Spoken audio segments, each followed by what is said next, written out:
Bulletin میں خوش آمدید۔ جہلم میں ادویات کی قیمتوں نے اونچی اڑان بھر لی۔ مریض اور ان کے لواحقین مہنگی ادویات خریدنے پر مجبور، سننے والا کوئی نہیں۔ تفصیلات بابر حسین کی اس رپورٹ میں۔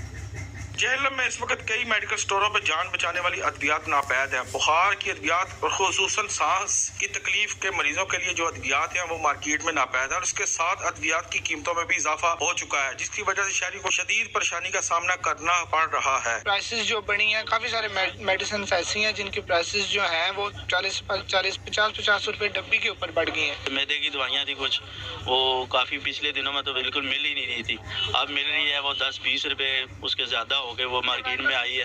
پھر بھی ابھی اگر ہمیں 2 چاہیے تو 1 ملتی ہے۔ کچھ میڈیکل سٹوروں پہ ادویات ملتی بھی ہیں تو ان کی قیمتیں بھی زیادہ ہو چکی ہیں۔ کمپنیوں کی طرف سے من مانے ریٹ میں اضافہ کرنے کی وجہ سے شہریوں کو جان بچانے والی ادویات انتہائی مہنگی مل رہی ہیں، جو اس ساری صورتحال کی وجہ سے کافی پریشان ہیں۔ مارکیٹ میں جان بچانے والی ادویات ناپید ہیں، جس کی وجہ سے شہریوں کو کافی پریشانی ہے، اور اس کے ساتھ ادویات کی قیمتوں میں بھی اضافہ ہو گیا ہے۔ شہری یہ حکومت سے مطالبہ کر رہے ہیں کہ مہنگائی کے اس دور میں ادویات کو سستا کرنے کے لیے کوئی عملی اقدامات کیے جائیں۔